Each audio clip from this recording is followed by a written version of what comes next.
We all know the true story of how the word of wisdom came about. The men would get together, they'd chew their tobacco, spit it all over the floor, then poor Emma would have to come in and clean it up.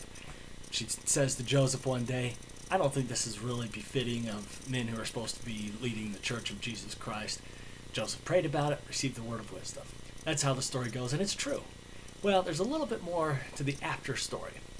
Joseph Smith was teaching the men in what he called the school of the prophets. He said that while he was there, he couldn't see the faces of the men on the back row because the smoke was so full in the room.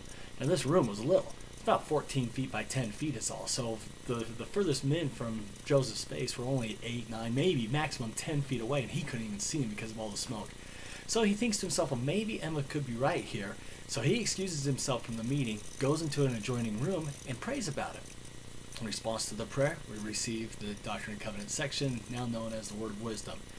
He has it written down, he goes back into the school of the prophets, and he reads it to the brethren. And there's about 25 men in there, all of them chewing tobacco and smoking like crazy.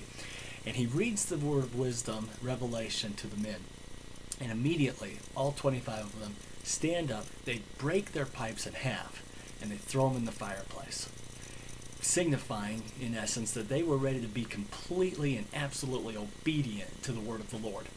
Now, I don't know if all of these men who broke their pipes that day ever returned to the habit of using tobacco, but their act does stand as a witness of their faith that, like Nephi, they believed that the Lord didn't give a commandment that he wouldn't prepare a way for them to be obedient to it.